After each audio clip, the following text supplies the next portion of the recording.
Muito bom dia, sejam bem-vindos à Conferência Digital Negócios Sustentabilidade, hoje dedicada ao tema da igualdade e diversidade.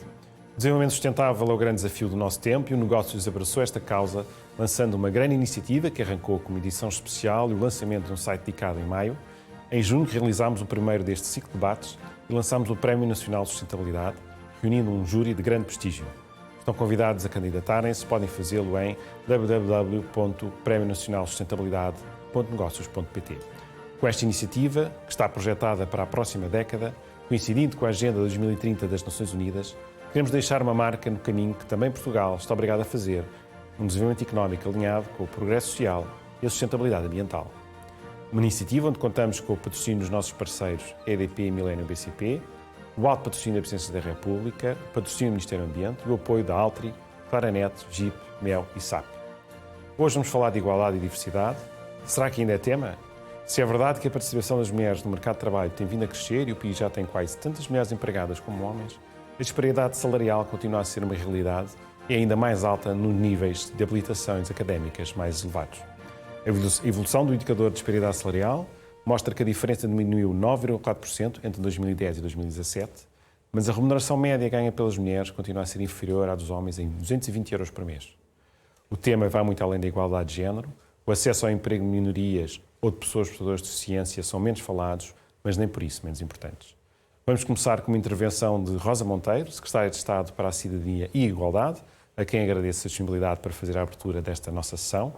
Logo a seguir, Margarida Couto, Presidente do Grace, Empresas Responsáveis, fará uma apresentação de enquadramento do tema, juntando-se depois ao nosso debate, onde temos o prazer de contar também com Catarina Tendeiro, Diretora de Recursos Humanos do Grupo AGAs Portugal, Filipe Almeida, Presidente da Portugal Inovação Social, e Susana Correia de Campos, Head of Corporate Employer Relations and Internal Social Responsibility do Grupo Jónimo Martins. E vou desde já passar, então, a palavra à Secretária de Estado para a Cidadania e Igualdade, Rosa Monteiro.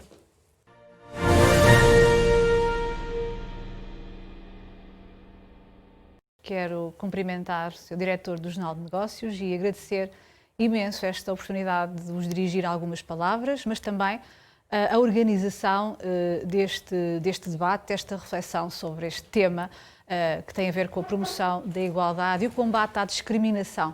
Porque quando falamos de diversidade nas organizações, ou quando precisamos de falar de diversidade nas organizações, isso significa que continua ainda a existir um conjunto de barreiras invisíveis para que as organizações, que impedem que as organizações sejam mais diversas, seja em termos etários, em termos de grupos étnico-raciais, da presença de ambos os sexos ou de pessoas com orientações sexuais diferentes.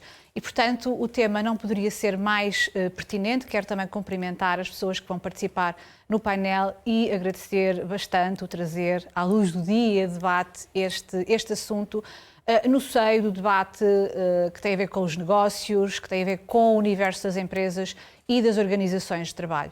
Temos uma evolução no nosso país e a nível internacional no quadro das políticas de igualdade que proibiram a discriminação direta, mas persistem, como estava a referir, dimensões de discriminação indireta, e é por isso que não temos legislação que proíba a participação de mulheres, muito pelo contrário, por exemplo, em cargos de direção, seja no mundo empresarial ou no mundo da política, porém sabemos que ainda é menor a representatividade das mulheres nestes cargos de decisão, por isso avançamos com medidas e políticas de ação afirmativa, de ação positiva, para vencer, digamos assim, essas diversas formas de discriminação indireta, garantindo não apenas a igualdade de oportunidades ou de acesso, mas também a igualdade de resultados.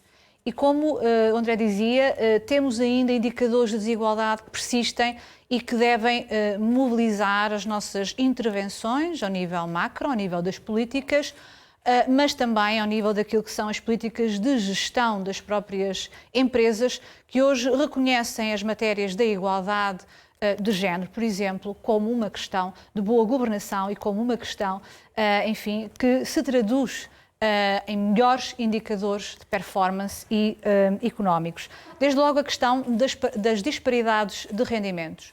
Sabemos que as mulheres em Portugal continuam a oferir ainda menos 17,8% relativamente aos homens, o que representa cerca de 225 euros a menos por mês em termos de ganho, e que esta desigualdade é tanto maior quanto mais elevada a qualificação a que está em causa. Por isso mesmo nós aprovámos a Lei para a Igualdade Salarial. Temos já informação estatística detalhada em termos globais e em novembro, já no próximo mês de novembro, teremos pela primeira vez os resultados do balanço por empresa que depois permitirão avançar em termos de aplicação de metodologias concretas por parte das empresas que forem identificadas no quadro deste balanço por empresa com maiores níveis de discrepância salarial entre homens e mulheres. Temos também a questão persistente das assimetrias nos cargos de direção. Ficou provado em Portugal que as metodologias de autorregulação por si só não resultam. Temos hoje resultados positivos na sequência da Lei da Representação Equilibrada, precisamente um aumento registado nas empresas cotadas de 11 pontos percentuais a partir do momento em que entrou em vigor a nova lei, isto em janeiro de 2018. E, portanto, este é o caminho que temos de continuar a fazer avançar. Sabemos também que vivemos num período de crise pandémica e, portanto, aqui os desafios são reforçados. São reforçados porque nenhuma crise económica, sanitária, social é neutra sob o ponto de vista também de género. Sabemos que as mulheres são mais afetadas, sabemos que as questões e as situações, a necessidade de reorganizar os próprios sistemas de trabalho afetaram de forma muito particular as mulheres, que continuam a concentrar a esmagadora maioria das tarefas domésticas e familiares. Aliás, dados do Eurofound indicam-nos que os homens portugueses nos deixam mal posicionados no quadro europeu.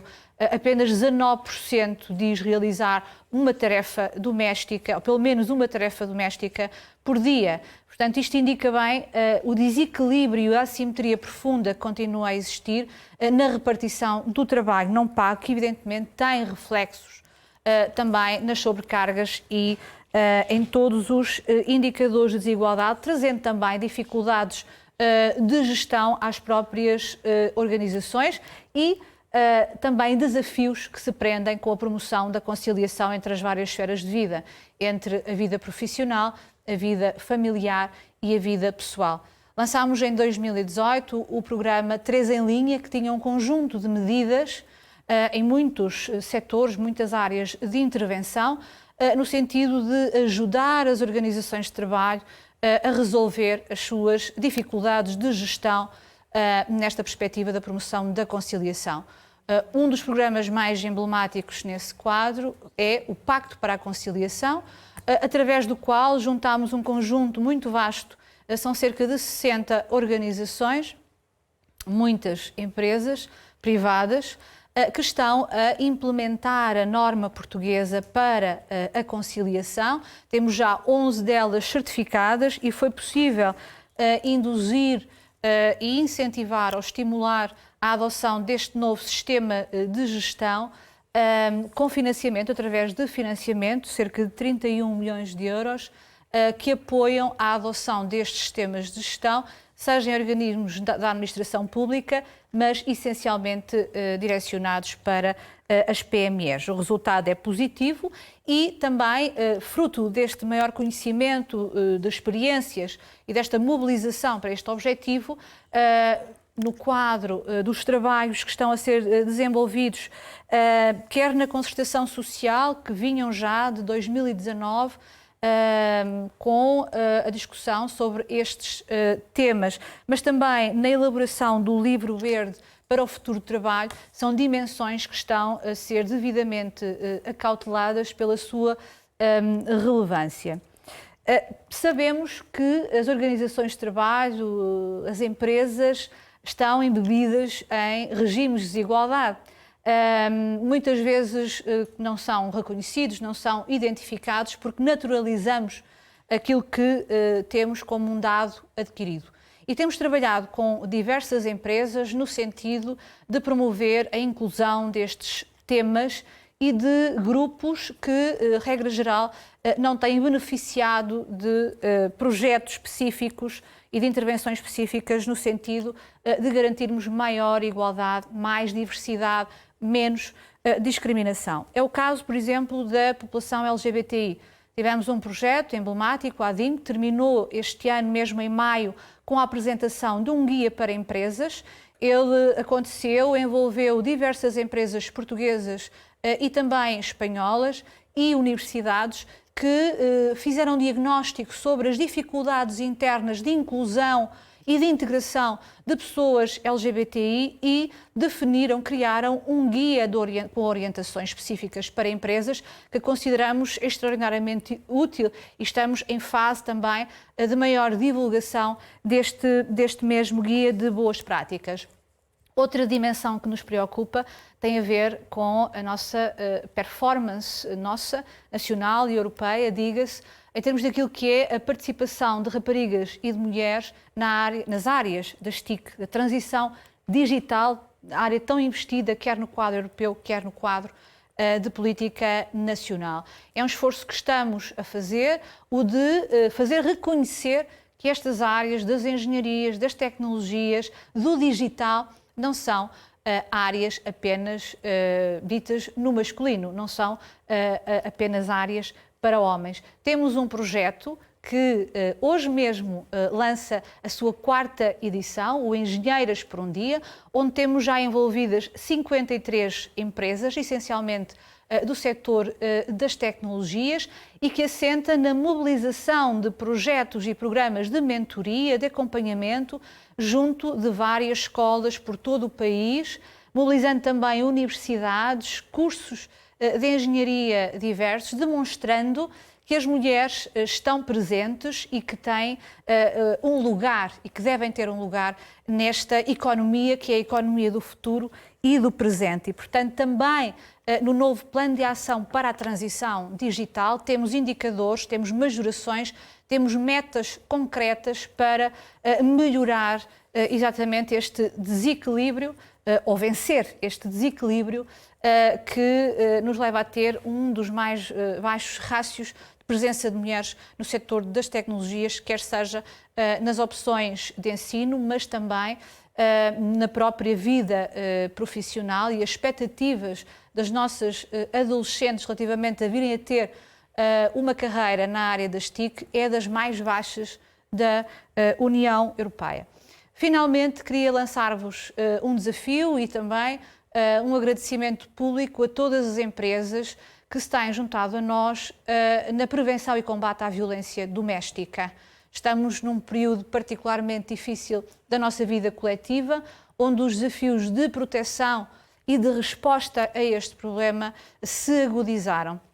E pudemos, a Comissão para a Cidadania e Igualdade de Género, podemos contar com a solidariedade, com o empenho de muitas empresas, seja na divulgação das nossas campanhas, seja na adoção de práticas internas, porque não podemos ignorar que as trabalhadoras e os trabalhadores de cada empresa são eles também potenciais vítimas ou pessoas agressoras.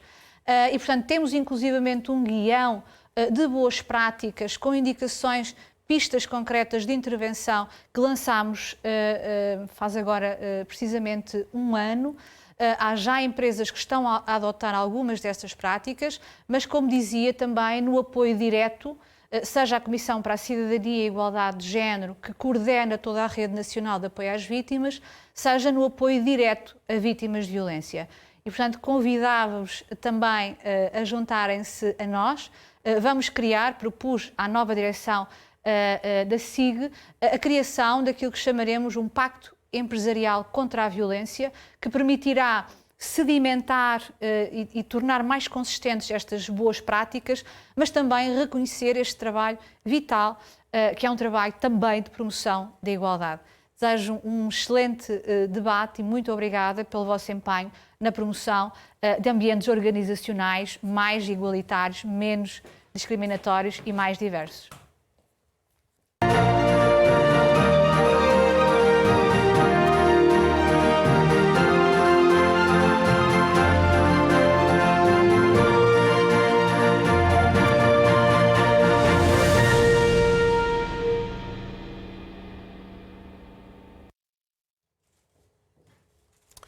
Muito obrigado, Sra. Secretária de Estado, pela sua intervenção e pelo enquadramento que nos deixou. E vamos passar já para a apresentação da Margarida Couto, Presidente do Grace e sócia da Vieira de Almeida. Muito obrigada. Antes de mais, e em nome do Grace, queria agradecer ao Negócios não apenas a iniciativa, que é uma iniciativa da maior relevância, nomeadamente para o mundo empresarial, como, enfim, o convite que foi dirigido ao Grace, Empresas Responsáveis, que, como o próprio nome indica, é uma associação que pretende promover a criação de um movimento de empresas responsáveis e sustentáveis e criar um ecossistema em que seja mais fácil cumprir a Agenda 2030 das Nações Unidas. Como sabem, o mote de hoje é se diversidade e igualdade, se ainda é tema. Enfim, como acabámos de ouvir da Sra. Secretária de Estado, claro que é tema, e se não fosse tema, eu diria que não haveria 3 Objetivos de Desenvolvimento Sustentável da Agenda 2030 das Nações Unidas que, de uma forma mais direta ou menos direta, tocassem os temas da diversidade e da desigualdade. Enfim, no caso do ODS 5, mais virado para a igualdade de género, mas é evidente que, como podemos já constatar das intervenções anteriores, os temas da igualdade ou da desigualdade e da diversidade colocam-se muito para lá do tema do género. Uma das questões que costuma ser muito discutida é se devemos lá ir pelo caminho certo, que devia ser o da autorregulação, como ouvimos há pouco, ou se temos que ir lá com uma alavanca um bocadinho mais forte. E, enfim, há sempre uma grande discussão à volta da lei das cotas, se faz sentido, se não faz sentido, se é humilhante para as mulheres, se não é humilhante para as mulheres, se é assim que devemos lidar com o tema também da inclusão no mercado de trabalho de pessoas com deficiência.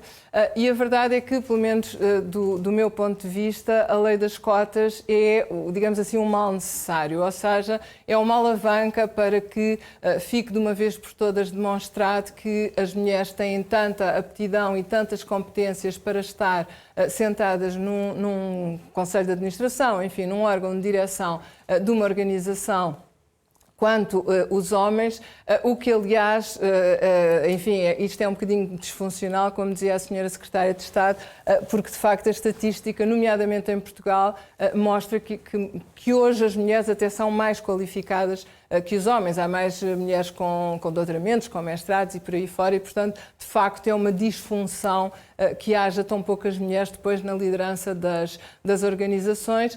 E claro que, em relação ao outro dos temas muito centrais à vida nacional, que é a discriminação que é feita em relação às pessoas com deficiência, claro que a lei também vai acabar por ser uma alavanca. Esperemos que seja transitória, que não seja precisa para sempre.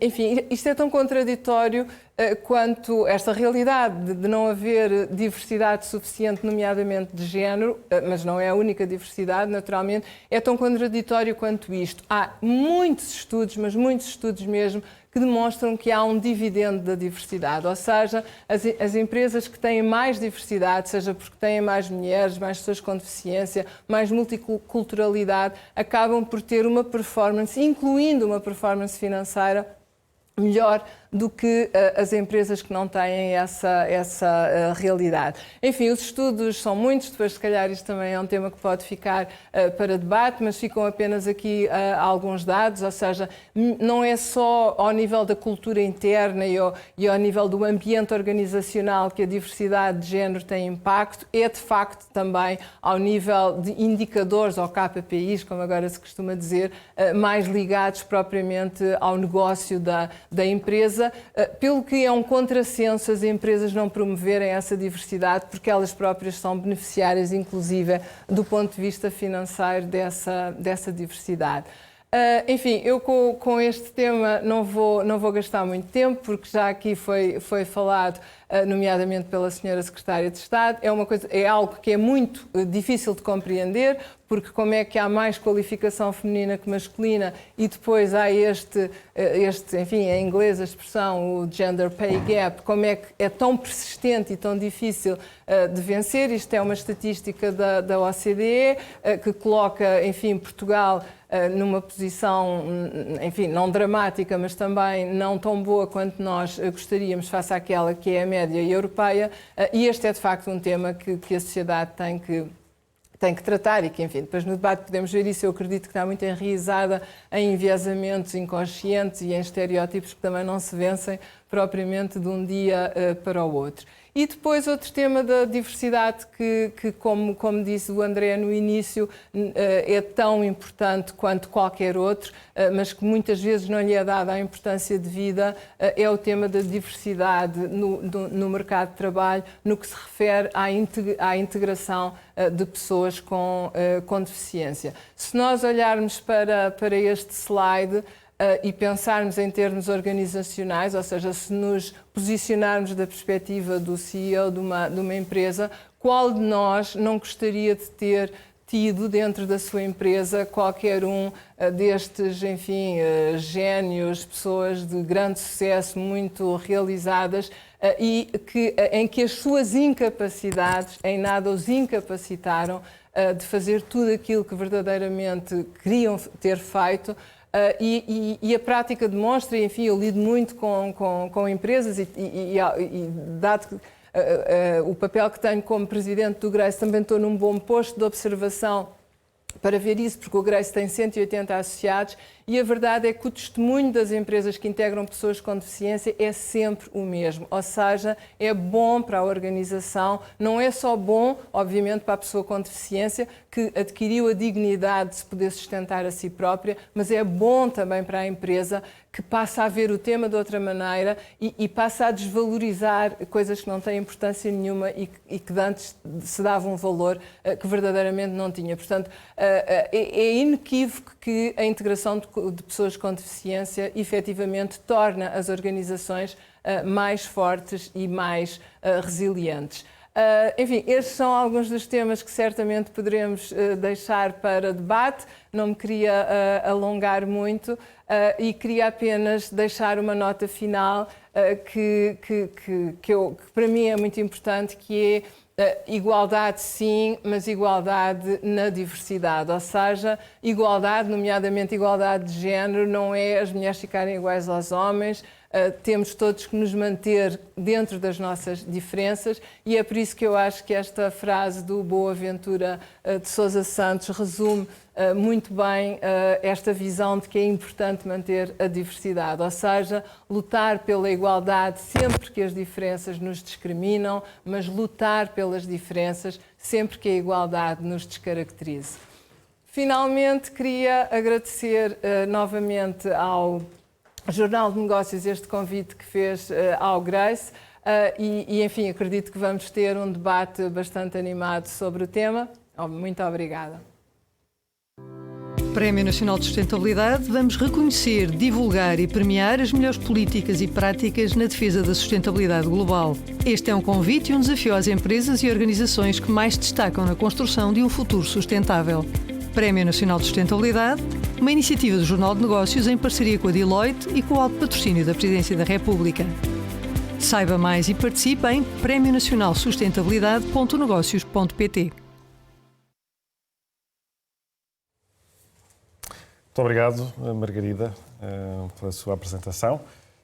E vamos passar então ao nosso debate, onde temos também o Filipe Almeida, Presidente da Portugal Inovação Social. Obrigado, Olá. Filipe, por juntar a nós. Pelo convite. Muito E obrigado. também, por Zoom, vamos ter connosco Catarina Tendeiro, Diretora de Recursos Humanos do Grupo AGAs Portugal, e Susana Correia de Campos, Head of Corporate Employer Relations and Internal Social Responsibility do Grupo Jerónimo Martins. Obrigado também às duas por se juntarem a nós para debater este tema.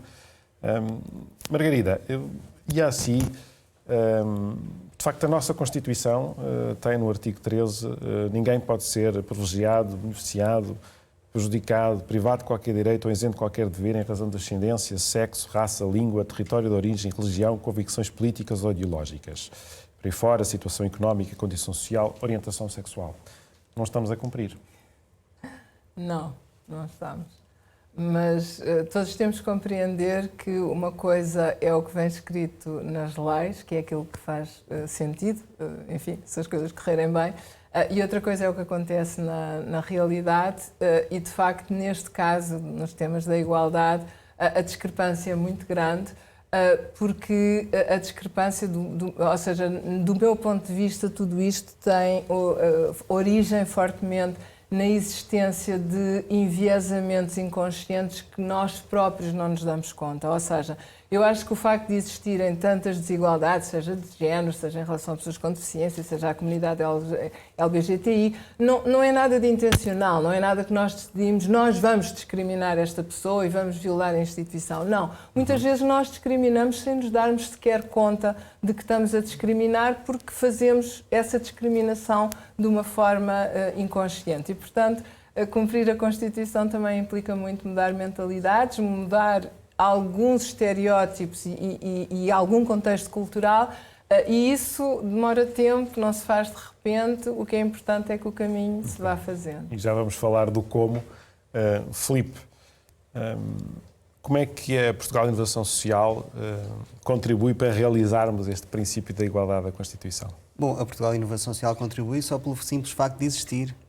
A Portugal Inovação Social é uma iniciativa pública do Governo que, numa experiência pioneira na Europa, mobiliza fundos europeus exatamente para criar condições para que a sociedade civil organizada possa experimentar novas respostas para problemas sociais de todo o tipo, onde se inclui naturalmente também as questões das desigualdades.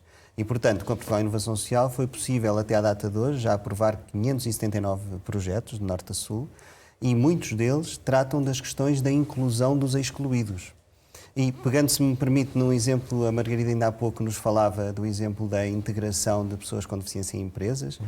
Só para dar um exemplo, há um projeto muito interessante que está a ser desenvolvido, entre estes 579, um deles chama-se Valorine, e lembrei-me dele por causa disso. É um projeto que o que faz é combater a discriminação, transferindo para um único espaço diferentes fases do ciclo fabril de indústrias locais, que assim externalizam a produção de determinadas fases do seu ciclo e essa organização emprega só pessoas com deficiência. E não só torna mais eficiente o projeto, como também ajuda a desconstruir o preconceito que há nessa indústria em relação à eficiência e à qualidade do trabalho destas pessoas que depois são empregadas na indústria também. Então aqui está um exemplo de um projeto de inovação social que dá exatamente essa resposta. Muito bem.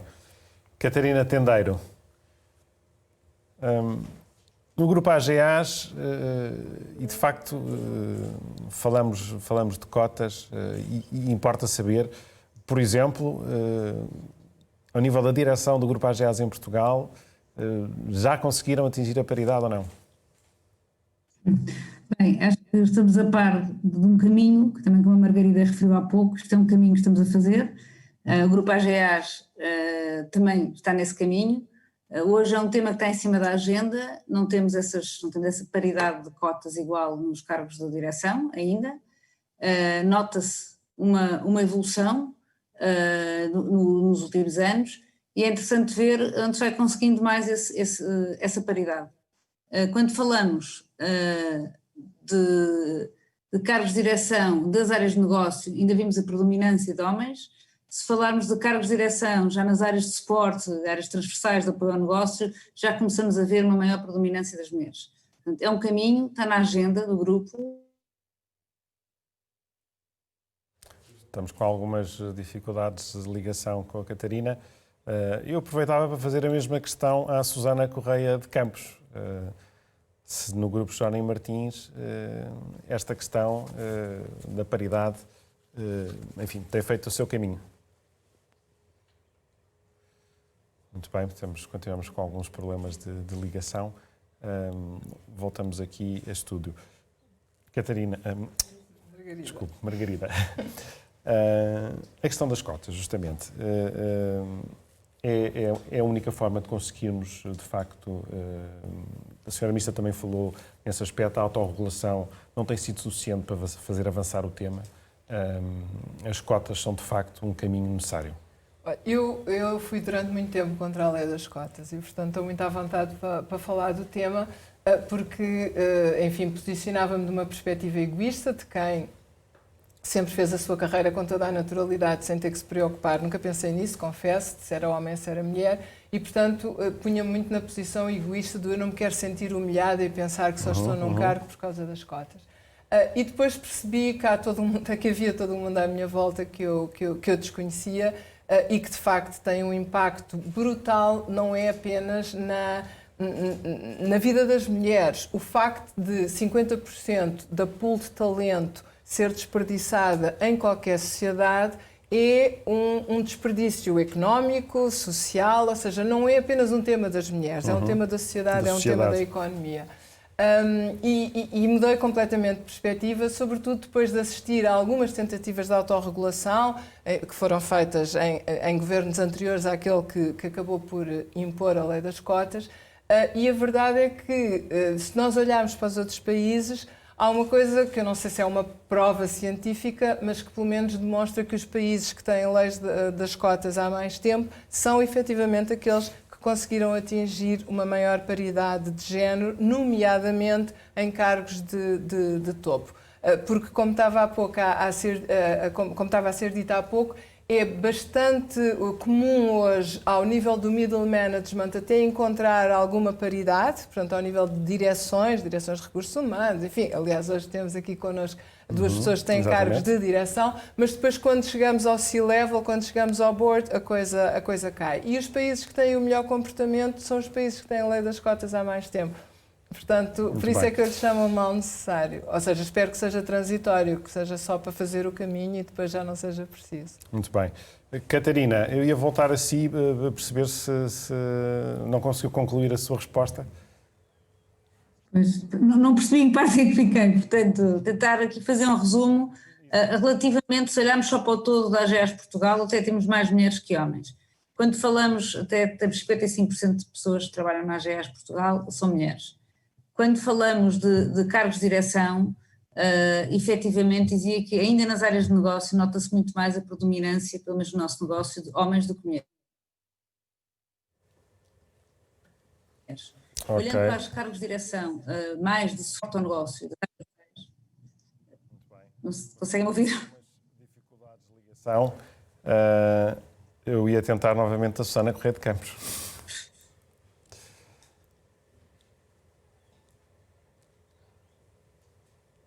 Parece que também estamos com algumas dificuldades. Susana, está-nos a ouvir?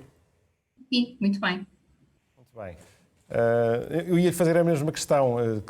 Como é que está o Grupo Jerónimo Martins em termos de evolução para a paridade de género, nomeadamente nos níveis mais elevados de responsabilidade? Nós temos feito o nosso caminho, estamos a fazer o nosso caminho de evolução. Temos números que nos tranquilizam bastante a respeito deste tema da igualdade de género. Apenas para partilhar convosco, 66% dos cargos de gestão hoje em dia já são, 67% aliás este ano, já são ocupados por mulheres. Temos muitas mulheres nas direções executivas da organização e, portanto, muitas mulheres no pipeline da liderança. Portanto, é um tema que nós encaramos com naturalidade, é uma evolução que vai ser feita de forma natural dentro da organização. E somos um exército de mulheres, não é? Mais de 70% da nossa força de trabalho são mulheres e, portanto, nós estamos muito animados aqui internamente que, de facto, não temos ninguém que, dentro daquilo que é os princípios da meritocracia que têm que existir sempre numa organização que desenvolve e que gera o seu talento, não temos ninguém que não cresça dentro da organização, não se desenvolva apenas porque é mulher. Embora integremos este conceito da igualdade de género num conceito muito mais vasto de diversidade. Portanto, o que acima de tudo o que nós queremos enquanto organização, enquanto a organização que empregamos mais de 110 mil colaboradores, é que de facto ninguém, independentemente das suas características, independentemente de qualquer critério, não possa desenvolver o seu talento. E é esse desperdício de talento que nós procuramos combater, não apenas no que diz respeito às mulheres, mas no que diz respeito a todas as pessoas. Mas como é que trabalham esse tema? Como é que garantem que conseguem ir de encontro a esse objetivo? Ao encontro desse objetivo? Nós, não, como lhe disse, e não querendo repetir aqui o que já foi dito relativamente à questão da igualdade de género, nós temos planos de igualdade e, portanto, temos um plano de igualdade adotado, que aliás é público, e nesse plano estão contidas uma série de medidas para além dos programas que já temos, programas de apoio na área da saúde e na área da educação dos nossos colaboradores, para garantir que melhoramos a qualidade de vida dos nossos colaboradores e melhoramos as suas condições também de vida. Portanto, acima de tudo, acreditamos que ao estarmos a contribuir para a melhoria da qualidade de vida dos colaboradores, estamos a contribuir para a melhoria da qualidade de vida das nossas famílias, e é assim que nós entendemos os nossos colaboradores, é também no seu contexto familiar, com as suas necessidades pessoais, com as suas necessidades familiares. E, portanto, o que fazemos para além da igualdade de género é depois criar também projetos e programas de apoio a grupos específicos, como, por exemplo, as pessoas mais vulneráveis no acesso ao mercado de trabalho. Por exemplo, temos um programa de inclusão onde integramos pessoas em situação de desvantagem no acesso ao mercado de trabalho, que já tem vários anos de existência. Começámos, por exemplo, com os migrantes, com os refugiados. Hoje em dia integramos também pessoas em situação social de risco, por exemplo, pessoas que foram vítimas de situação de toxicodependência no passado, pessoas que estão recuperadas e querem voltar a trabalhar, pessoas também portadoras de deficiência ou de uma incapacidade, e, portanto, procuramos, acima de tudo, ser uma empresa inclusiva com práticas que permitam, de facto, que as pessoas, independentemente das suas características, independentemente daquilo de que são as suas condições sociais, das suas condições familiares, das suas condições de inserção na sociedade, possam de facto desenvolver o seu talento connosco. E, portanto, acima de tudo, o que nós queremos é mais até do que a igualdade, é um princípio de facto que é transversal, é um princípio estrutural, mas acima de tudo queremos atrair um talento diverso e desenvolver um talento diverso, conscientes que essa diversidade nos traz valor.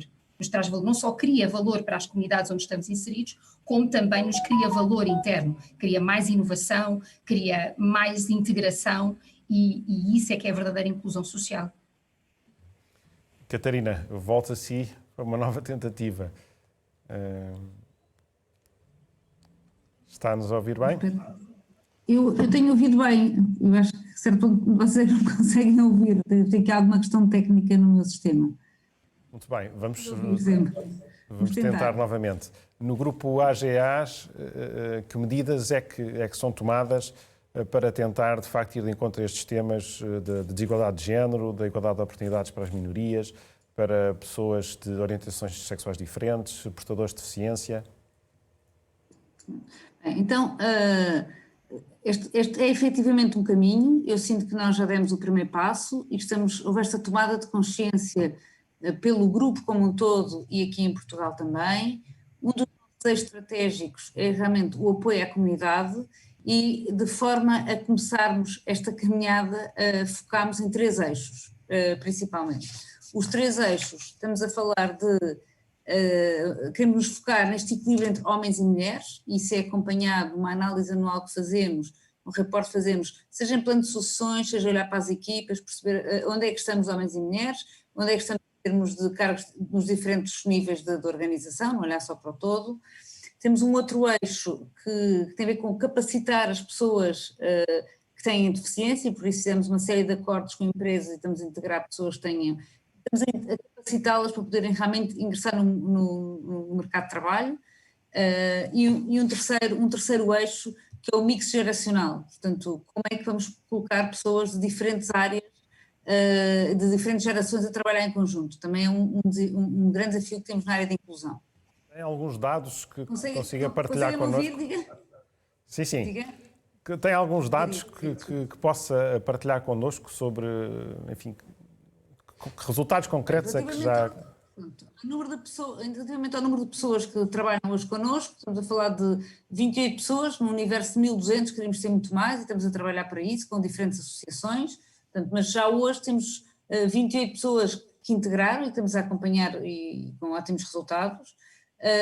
No caso deste mix geracional, vamos lançar um programa de reversing mentoring, no sentido também de poder fazer este mix geracional, porque temos 824 pessoas da nossa organização que são da geração dita X, não é? E temos 380 da geração milenar. Portanto, também como é que vamos começar a fazer esta integração? Agora, estamos a falar dos 3 eixos principais da nossa política de inclusão e diversidade. Fazemos muitas outras coisas, nós temos uma fundação, a Fundação AGAs, que através dela também, com os nossos colaboradores, prestamos esse serviço à sociedade de poder realmente incluir muito mais pessoas e, portanto, também apoiar em missões muito concretas, através da missão, a inclusão dos nossos colaboradores. Outras medidas que tomamos, desde a forma, hoje em dia já num formato muito diferente, mas já praticávamos antes, o flex work, o recrutamento de jovens talentos de nacionalidades completamente diferentes, temos esse cuidado, não só por ser uma multinacional, temos 19 nacionalidades dentro da nossa organização e, portanto, pouco a pouco temos construído este caminho, que sabemos que é longo. Estou a ver aí atrás um desenho do Tintim e, portanto, já chegámos à Lua, pretendemos também, certamente, fazer progressos aqui neste domínio. Acho que sim. Filipe, quem quer recorrer ao Portugal Inovação Social, o que é que tem que fazer? Que verbas é que há ou vão haver disponíveis? A Portugal Inovação Social vai apoiando projetos mediante a abertura de concursos específicos e a candidatura é feita mediante esses concursos que estão abertos e temos um aberto em contínuo neste momento e haverá em breve um último concurso de um dos instrumentos que estão sob gestão da Portugal Inovação Social, que se chama Parcerias para o Impacto. Em breve será aberto. Mas se me permite lançar algumas luzes de esperança aqui para cima da mesa também, em relação ao que nós vamos assistindo neste ecossistema de empreendedorismo social em Portugal. E nesse ecossistema de empreendedorismo social, que é este em que nós navegamos e onde se desenvolvem estes projetos, uma parte significativa dos empreendedores são mulheres. E ela é significativa. Pelas minhas contas, não sendo uma ciência exata, eu diria que cerca de 40% dos empreendedores e das organizações e dos projetos são liderados por empreendedoras. E esse é um movimento de geração espontânea que não é forçado por cotas. E é muito interessante assistir que neste contexto... Não há... Mas, por outro lado, eu também tenho uma teoria sobre isto, que tem a ver com o tema em si. Porque aqui, quando falamos de empreendedorismo social, o foco não está na sustentabilidade económica, não está na acumulação capitalista ilimitada, como eventualmente no setor privado, mas aqui o foco está no impacto e na transformação da vida das pessoas. E desse ponto de vista, é um contexto já muito favorável a este tipo de circunstância e de igualdade também na forma como se desenvolve. E a própria Portugal Inovação Social tem uma estrutura onde 2/3 são mulheres e a direção é assegurada por um homem e por uma mulher em si também. Muito bem, já é um exemplo. E o mundo das ONGs é um mundo maioritariamente feminino e liderado por mulheres. E estou convencido que isso é um sinal de esperança para o futuro também, porque no meio empresarial essas vão ser as perguntas que já começam a fazer e que vão ser feitas no futuro para qualquer indústria. Além do dinheiro que ganham e dos resultados que têm, que impactos estão a ter na sociedade, que transformação estão a provocar na vida das pessoas. E desse ponto de vista, eu diria que o género feminino pode ensinar muito ao que foi a liderança clássica do género masculino nessa transformação. E, portanto, eu acho que com perguntas diferentes, as lideranças vão emergir também diferente. A esse propósito, Margarida, estaremos já a assistir, ou poderemos vir a assistir, a alguém que se candidata a uma destas grandes empresas, e temos 2 aqui no nosso painel, pensar, deixa-me ver primeiro, como é que esta empresa trabalha os temas da igualdade e diversidade. Definitivamente. Portanto, isso ser um critério para a atração de talento. Claro que é, e eu acho que as empresas, não apenas as 2 que aqui temos e que são ambas associadas do GRACE, como não poderia deixar de ser com práticas tão responsáveis, eu acho que as empresas já perceberam isso e isso vai ser uma alavanca forte de mudança, ou seja a geração millennial, seja a geração que vem atrás dela, claramente não estão disponíveis a trabalhar em empresas em que o único foco é a criação de valor acionista, ou seja, querem trabalhar em empresas que tenham causas, querem trabalhar em empresas que tenham um propósito, querem trabalhar em empresas que tenham um impacto positivo na comunidade, porque é isso que também lhes dá o propósito de trabalharem e crescerem profissionalmente. E como há uma guerra pelo talento, porque o talento é um bem escasso e, portanto, obviamente, todas as empresas querem capturar o melhor talento, ouvimos aqui quer a Catarina, quer a Susana, pôr a coisa muito da perspectiva do talento, Quanto mais não seja por esse motivo, as empresas vão ter que fazer esse caminho, porque se não o fizerem, acabam por não ser capazes de atrair talento, e uma empresa que não consiga atrair talento e que o perca para todos os seus concorrentes não vai ser uma empresa bem-sucedida. E, portanto, é o tal dividendo de que se fala, ou seja, que é mesmo um dividendo em sentido de competitividade. As empresas já perceberam que são mais competitivas se incorporarem na sua estratégia estes aspectos e não for apenas um tema de um departamento de responsabilidade social ou de cidadania, ou seja, é um tema da estratégia da empresa. Acho que são cada vez mais as empresas a perceber isso e de forma cada vez mais precoce. Estava há pouco a referir que as cotas são um mal necessário. Para assegurar a igualdade e a diversidade, essa lógica das cotas deveria ser estendida a outros critérios que não apenas a igualdade de género? Enfim, como lhe dizia, eu já fui contra a lei das cotas, agora sou a favor. Eu não sou muito favorável, nomeadamente em ambiente empresarial, há muitas imposições legais, ou seja, acho que a lei não é a solução para tudo. As empresas devem ter uma enorme, pelo menos as empresas privadas, uma enorme capacidade de se organizarem da forma que para elas faça mais sentido e, portanto, acho que esses instrumentos legais demasiado fortes, se usados em demasia, também podem ser contraproducentes, porque às tantas são um espartilho, porque também não há uma receita comum para todas as empresas. As empresas, tal como as pessoas, são todas diferentes e não há o mesmo fato a servir a toda a gente e a todas as empresas. E, portanto, eu em relação à diversidade, por exemplo, de idades, acho que é o próprio mercado vai regular que isso aconteça e que sejam cada vez mais, até pela qualificação dos jovens e pela muito melhor.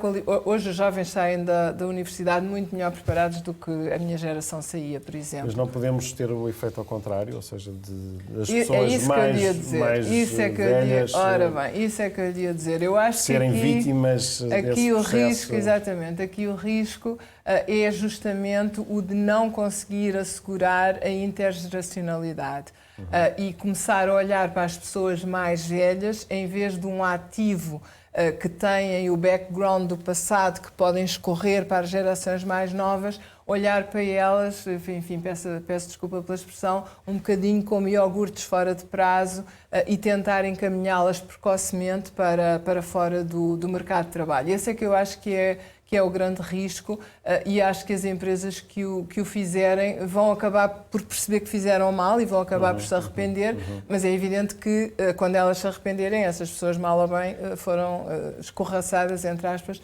do mercado de trabalho. Portanto, acho que esse é o maior foco de preocupação, é garantir uma intergeracionalidade que não expulse os mais velhos e que lhes permita ter um envelhecimento ativo, mesmo depois da idade da reforma. Eu acho que um reformado de uma empresa tem imenso para dar, seja à empresa, seja à comunidade. Noutras funções, se calhar até como voluntário, o que seja, mas acho que há todo um aproveitamento desse saber de experiência feito que muitas vezes as empresas não estão a conseguir fazer. Susana Correia de Campos, este tema da diversidade geracional e já agora também da questão das cotas, como é que olha para este tema? Temos que olhar para a diversidade do nosso talento interno, sempre, não apenas monitorizando os números, mas acima de tudo com a consciência de que isto é um caminho e, portanto, que não está tudo feito, que nunca está tudo feito. Mais do que um salto cultural, eu acho que isto é um verdadeiro salto civilizacional. O salto civilizacional de conseguir que todas as pessoas se realizem e todas as pessoas tenham a oportunidade de realizar o seu talento e desenvolver o seu talento. E, portanto, acho que enquanto empresa olhamos sempre com muita ambição, mas também com muita humildade naquilo que é e muita análise sempre dos nossos indicadores internos, por forma a garantir que de facto isto se faz de uma forma equilibrada e que isto se faz de forma natural. Nós temos vários programas de atração de talento jovem, portanto nós falamos para os nossos jovens trainees, acabados de sair das faculdades e, portanto, como se dizia, portanto, nós atraímos e retemos o talento jovem e, obviamente, que precisamos de atrair esses mais jovens para a nossa organização, mas nós temos ainda um range de idades enorme dentro da organização e é ótimo que o tenhamos sempre. Temos pessoas que lideram as equipas hoje em dia com muitos anos dentro da organização. Temos outros que são liderados agora por jovens e que também estão há muitos anos na organização e, portanto, acima de tudo, o que é importante é que este desenvolvimento se faça de forma natural, com respeito, que nós, ao mesmo tempo que colocamos pessoas mais novas dentro da organização, porque obviamente vamos ter que fazer e vamos ter que sempre ter todas as gerações presentes, e nós temos todas as gerações presentes dentro da organização, não nos esquecemos de desenvolver o talento dos que cá estão. Não nos esquecemos de ajudar à construção das suas carreiras, não nos esquecemos de lhes dar formação, de lhes dar oportunidades de desenvolvimento. E isso acontece, diria eu, no Jerónimo Martins de uma forma muito natural. Nós temos pessoas já com muitos anos dentro da organização, com carreiras, e temos carreiras muito longas, e até temos pessoas que entraram já com uma idade que não é convencional para o mercado de trabalho em termos de recrutamento. E, portanto, é muito importante isto, é muito importante que, ao mesmo tempo que entram novas pessoas dentro da organização, respeitemos quem cá está, que asseguremos a transmissão de conhecimento, que não nos esqueçamos de gerir e de dar oportunidades também a quem está cá dentro e que estas gerações possam coexistir pacificamente. Eu acho que, na realidade, esta é uma questão que acaba por se ultrapassar muito naturalmente, como sempre se existiu, sempre existiram gerações a coexistir dentro de uma mesma organização e hoje existem e para nós, de facto, é algo natural. Monitorizamos, claro, sempre, mas é algo natural. Catarina Tenda, cotas ou não cotas?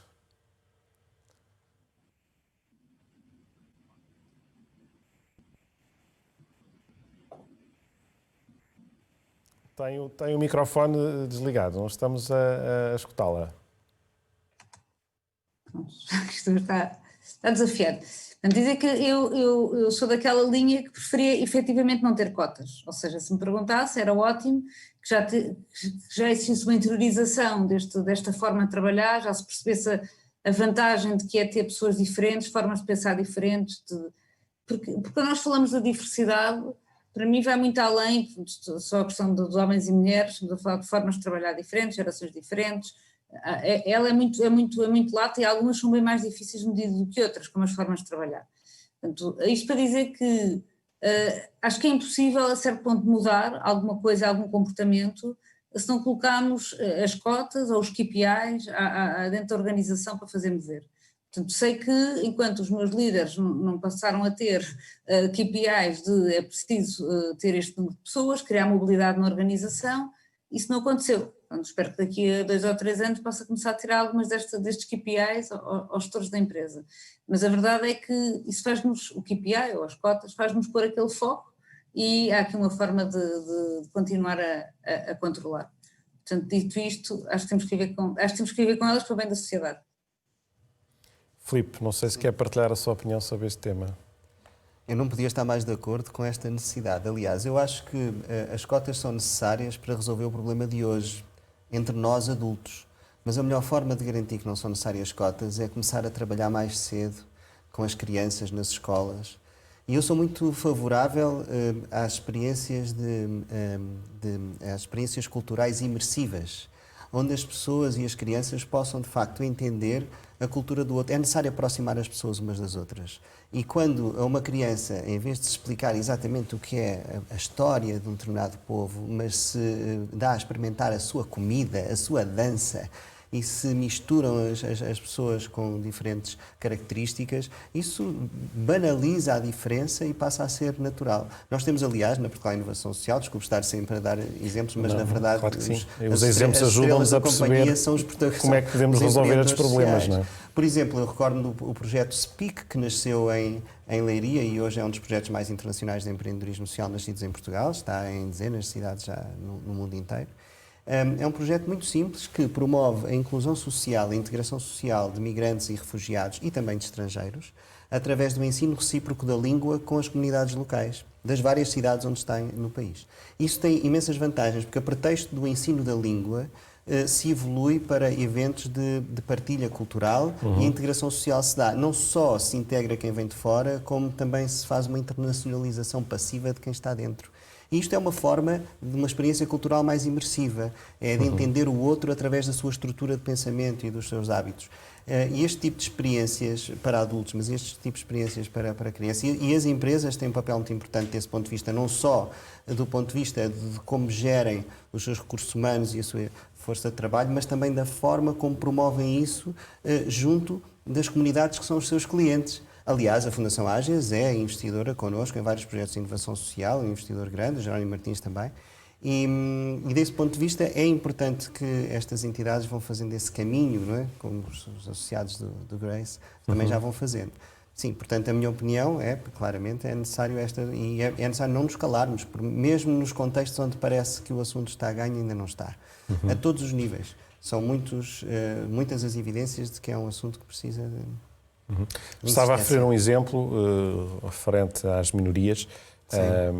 Enfim, agora, infelizmente, estamos a debater-nos com uma situação grave de pandemia, mas aqui há uns meses suscitou o debate intenso sobre o racismo e as minorias em Portugal. Esse ainda é um dos grandes problemas em Portugal no que toca à igualdade e diversidade, nomeadamente no mercado de trabalho, ou não? No mercado de trabalho também. Embora no mercado de trabalho também, mas a razão, nós olharmos só para o mercado de trabalho, estamos a olhar para um fim de linha. O problema está antes disso, na forma como se acede à educação, como se desenvolvem as carreiras, desse ponto de vista. Mas, de facto, os estudos, como dizia a Margarida, há muitos. A Michael Page, ainda há pouco tempo, divulgou um estudo, fez um estudo de empresas da Fortune 500 e percebeu que, à medida que as empresas ganham em diversidade, as empresas mais diversas têm cerca de, em média, 19% de aumento de receitas à medida que a diversidade evolui.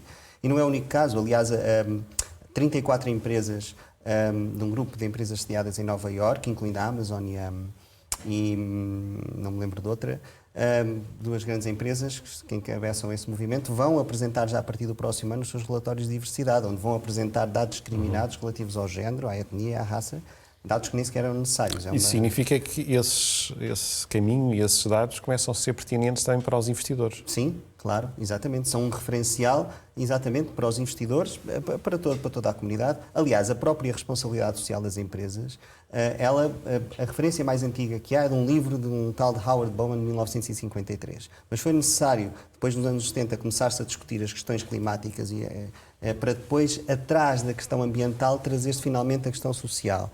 Mas é sempre um processo de legitimação do processo empresarial. Um processo de legitimação. E hoje a pressão, de facto, é cada vez maior e, portanto, as empresas acabam por responder a esse apelo, que eu acho que é incontornável. É incontornável hoje em dia. Margarida, houve um projeto Women on Board, não sei se conhece, foi coordenado por Sara Falcão Casaca e Maria João Guedes, do ISEG. Está familiarizada com esse... integro, enfim, aquilo tem um grupo, um género de advisory board, eu conheço muito bem o projeto, de facto. Pronto, e a questão de facto, há uma evolução no número de mulheres que entregam os conselhos de administração, mas na prática têm pouco poder. Por exemplo, no PSI 20 temos apenas a Cláudia Azevedo da SONAI e a Paula Amorim da Galp em cargos de facto executivos.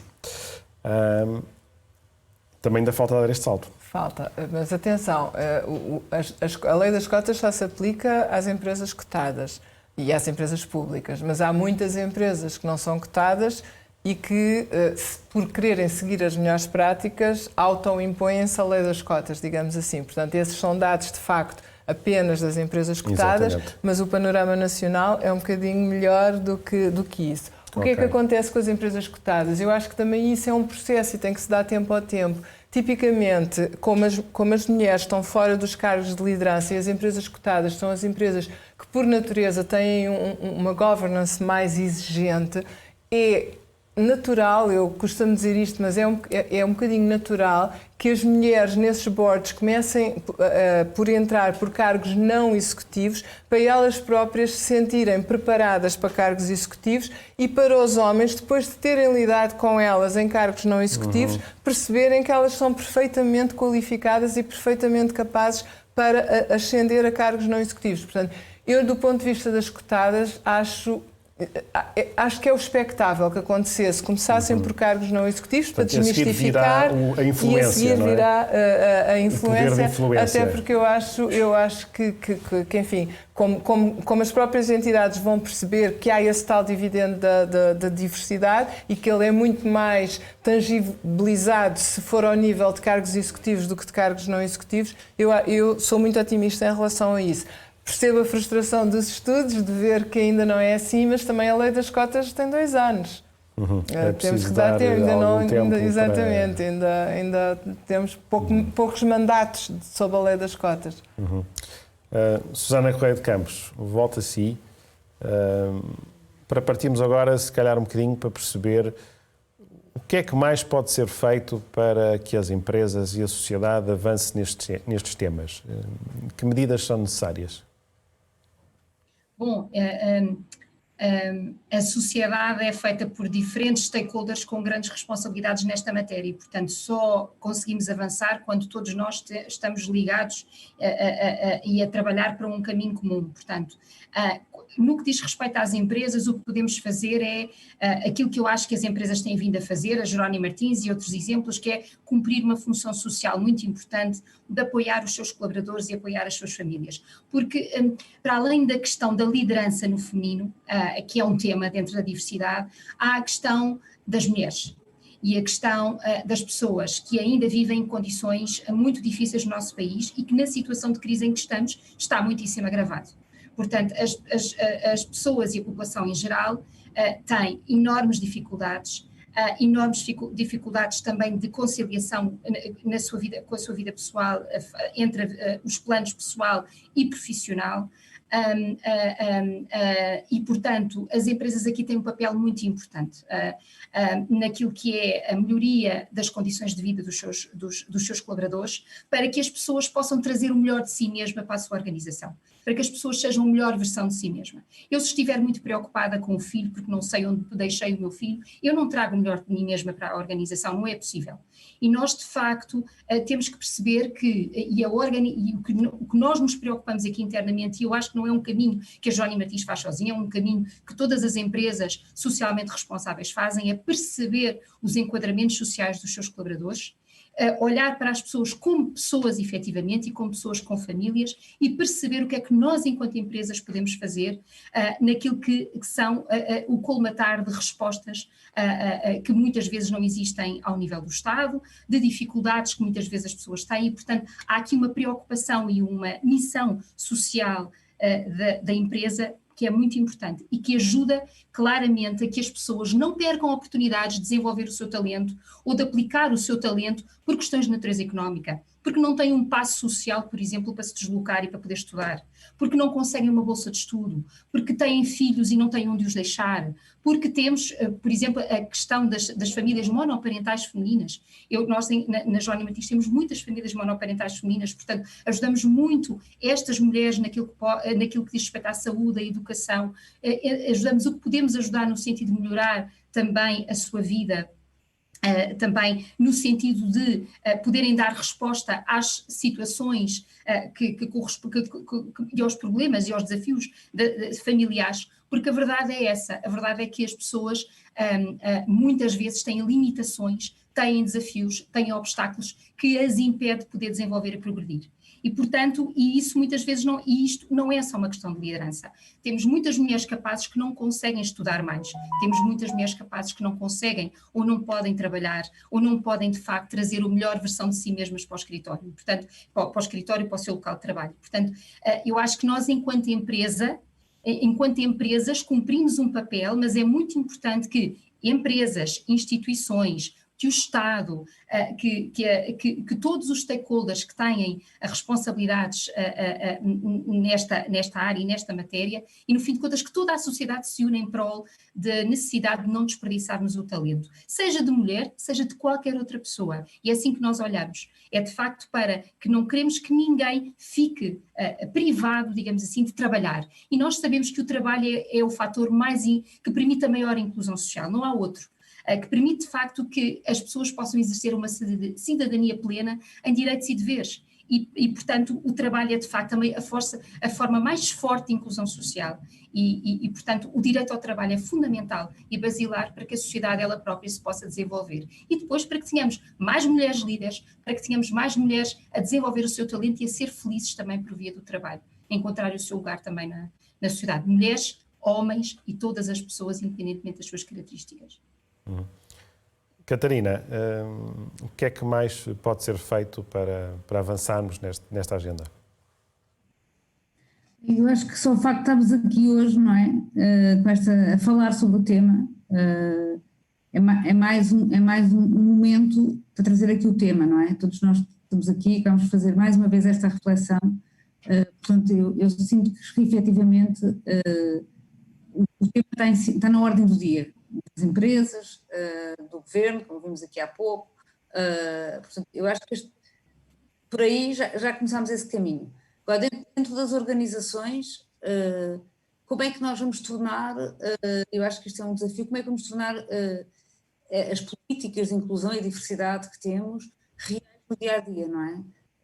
Como é que eu vou fazer isto desde o momento que uma pessoa entra, desde que recruto, desde que a pessoa faz o seu onboarding, quer dizer, agora temos um programa de onboarding, no outro dia estávamos a dizer que tínhamos que pôr as pessoas mais velhas da casa, com mais experiência, os tais que há pouco alguém dizia, que a Margarida dizia, não devem ser encostados. Se estávamos a pensar, se forem eles a contar a sua história de vida, estão a chegar, ganham logo ali também um certo protagonismo e a valorização. Portanto, como é que isto é uma realidade viva na organização, no nosso dia-a-dia, que não seja só uma política, que se olhe só para os KPIs uma vez por ano.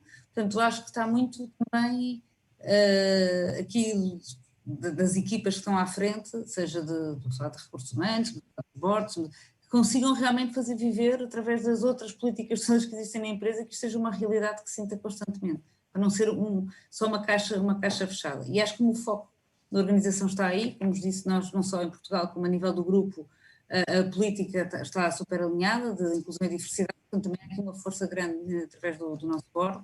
Portanto, viver efetivamente aquilo que temos na política com coisas muito concretas. Acho que internamente é o desafio que temos também. Antes de passar aqui a palavra ao Filipe, queria só dar a nota de que o nosso Prémio Nacional de Sustentabilidade teve as suas candidaturas estendidas, o prazo, portanto, quem quiser se candidatar pode fazê-lo até o dia 15 de novembro. Filipe, já afloraste há pouco a questão da educação. Educação de qualidade, que é também um dos objetivos do desenvolvimento sustentável, é um fator também determinante para conseguirmos evoluir na igualdade e diversidade. Eu acho que a educação de qualidade é um fator determinante para conseguirmos evoluir em todas as dimensões. E os grandes avanços da humanidade resultam sempre ou de grandes tragédias, por vezes, mas fundamentalmente de sistemas educativos eficazes. E felizmente na inovação social temos vários projetos que estão a trabalhar nessa área. Antes de ir à educação, fazendo a ponte com a questão do emprego dos mais velhos, temos experiências muito interessantes também em Portugal. Temos uma incubadora para microempreendedorismo só para, chamam a incubadora de inovação social para a idade maior, só para empreendedores mais velhos. O microempreendedorismo dos mais velhos é um caminho que pode ser explorado neste país também e com grande potencial. Temos a funcionar também já em Lisboa, na região norte, um projeto chamado 55+, que faz a ponte entre as pessoas com mais de 55 anos que têm algum tipo de experiência, talento, que possa colocar ao serviço da comunidade local que também precisa desse trabalho. E não só permite uma integração comunitária, uma inclusão comunitária destas pessoas mais velhas, como também, ao mesmo tempo, lhes dá um complemento de rendimento. E, portanto, são experiências interessantes. Relativamente à educação, nós temos várias experiências interessantes na área da educação também, coisas que não estão diretamente relacionadas com com a discriminação, como a gamificação do ensino do português ou da matemática, por exemplo. Mas há outras. Por exemplo, o projeto EQUI, nascido em Bragança, em Alfândega da Fé, que já se espalhou pelo país. É um projeto que tem uma metodologia inovadora, está em centenas de escolas já. É uma metodologia inovadora para ensinar o alfabeto às crianças, ditas normais, onde é ensinado simultaneamente não só o alfabeto gráfico como nós o conhecemos, mas simultaneamente o braille e a língua gestual portuguesa a crianças ditas normais. Isto é uma transformação cultural também, não só na forma como comunicamos, mas também, entre outras coisas, inclusive descobriu-se que ajuda a mitigar as questões da dislexia, porque a criança que não distingue o P do Q, associando a um gesto, consegue acelerar. Então, acaba isto validado cientificamente por instituições de ensino superior portuguesas.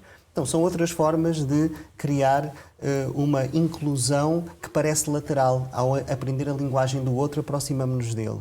E quando vamos nos tornando adultos e jovens, é um não assunto. É um não assunto porque já fazemos parte do mesmo contexto. Enfim, há muitas experiências possíveis e interessantes, felizmente nascidas em Portugal. A escola, de facto, é um lugar fundamental para a igualdade e a diversidade. É aí que tudo começa, mas eu acho que não se resume à escola, também tem muito a ver com a família.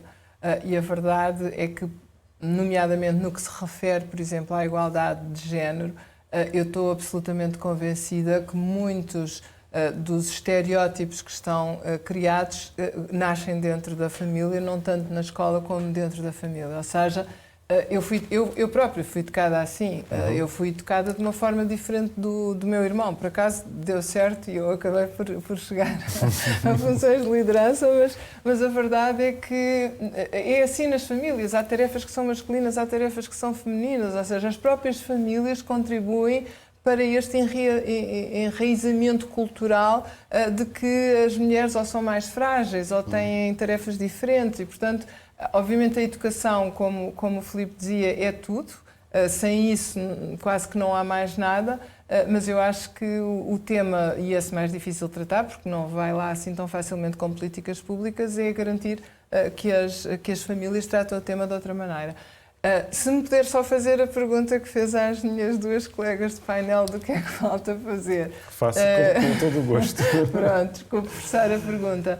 Eu vou dizer uma coisa, se eu mandasse por um dia, aquilo que eu fazia era tornar a licença parental absolutamente igual entre homens e mulheres. Eu considero que aquilo que hoje ainda torna mais difícil, o verdadeiro obstáculo à jornada de liderança das mulheres acaba por ser a maternidade, que é em simultânea experiência mais recompensadora, pelo menos do meu ponto de vista, ou das mais recompensadoras que uma mulher pode ter na vida, mas que acaba por ser também um obstáculo à liderança. Porquê? Porque a sociedade portuguesa, as empresas, enfim, todos nós olhamos para a mulher como a principal cuidadora e é ela que desaparece da empresa durante 5 meses. É normal que uma empresa que tem critérios e KPIs e essas coisas todas, quando tiver que tomar a decisão entre contratar um homem ou uma mulher para uma função muito, muito, muito relevante, se ela tiver em idade de ter filhos, eu até percebo que a tentação da empresa seja contratar um homem, porque ele não vai desaparecer durante 5 meses e ela provavelmente vai desaparecer durante 5 meses. Portanto,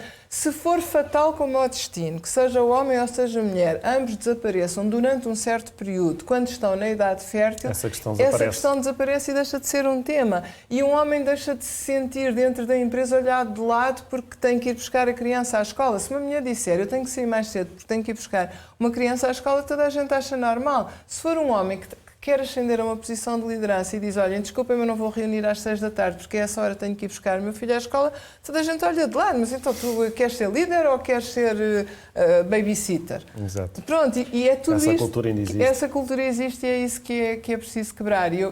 Para mim o primeiro passo era a igualdade da licença parental, mas obrigatória, aí sim, aí eu queria mesmo uma lei forte. Nisso as empresas por não proporcionarem isso aos homens. É a licença parental e o absentismo após o nascimento da criança. Eu recordo-me de amigos empresários no final do século passado dizerem-me que preferiam contratar homens. Para meu choque, eu combato isto desde que me lembro de estudar estas coisas, exatamente porque não só contratavam homens, como, acima de tudo, eu lembro deles justificarem a diferença salarial considerando o que é a expectativa do absentismo entre homens e mulheres. essencialmente porque acompanham os seus filhos e acabam por ter que faltar para ir ao médico, sair mais cedo, papapá. E eles faziam uma conta e achavam que o salário tinha que ser diferente em função do que era a produtividade previsível. Isto era uma coisa que me chocava profundamente ainda hoje. Talvez ainda exista, não tenho ouvido estas histórias nos últimos tempos, mas é uma questão que... Mas isso sim, isso muda-se nas famílias também. É verdade. Filipe, eu não lhe fiz esta pergunta. O que é que falta fazer mais? Não? O que é que seria determinante para podermos dar aqui mais um salto? Não tenho uma resposta clara em relação a isso, assim tão afirmativa como tem a Margarida, embora concorde com a Margarida nesse aspecto. É importante, já agora complementando, é importante essa licença parental ser partilhada, mas é importante criar mecanismos que permitam, de alguma forma, à falta de melhor palavra, compensar estas ausências que são naturais no homem ou na mulher. E a parentalidade em si, independentemente de ser homem ou mulher, em si parece um estigma no contexto empresarial, porque cria sempre um problema ali nesse contexto. E esses mecanismos seria fundamental. Eu volto ao que disse há pouco, eu acho que a solução de todas estas coisas está, como princípio geral, em qualquer mecanismo que nos aproxime do outro, para combater qualquer discriminação. E aproximar do outro significa nós entendermos quem é essa pessoa e misturar-nos com ela. E isso começa na educação, mas nas empresas também. A minha perspectiva é muito otimista e positiva. Eu vejo o mundo empresarial bastante diferente, ainda bem, do que era há 20 anos. E eu acho um caminho razoavelmente irreversível. Mas esta ainda é essencialmente uma causa das mulheres? Ainda é uma causa, não sei se essencialmente, mas é uma causa ainda das mulheres. Embora também conheça muitas mulheres que precisam de ser convertidas. Não estão todas convertidas. Mas se me é permitido interromper, eu acho que um dos grandes problemas é que isso é visto como sendo uma causa das mulheres. E isso não é um problema das mulheres, isso é um problema da economia, é um problema da sociedade. E o que nós assistimos é que, geralmente, se houver uma conferência sobre igualdade de género, 99% da plateia são mulheres. E mulheres a falar com mulheres, estamos a converter os convertidos, embora, de facto, algumas precisem de ser convertidas. Ou seja, para mim, o que realmente pode mudar isto é trazer mais homens a esta conversa e fazê-los perceber que o tema não é das mulheres, não é um tema delas, é um tema de todos nós, é um tema da nossa sociedade, é um tema daquilo que também queremos deixar aos nossos filhos e aos nossos netos. E tudo funciona por um sistema de incentivos. Se criarmos os incentivos necessários, do ponto de vista da contratualização de resultados que incluam este tipo de situação, nós acabamos por alterar comportamentos. Muito bem. E com estas mensagens de esperança também terminamos esta nossa sessão. Muito obrigado aos 4 por terem estado connosco. Muito obrigado a quem esteve a assistir através do site do Negócios e do Facebook do Negócios. Volto a lembrar que o prazo para as candidaturas do Prémio Nacional de Sustentabilidade foram estendidas até o dia 15 de novembro. Muito obrigado por ter estado connosco. Resta um bom dia. Muito obrigado.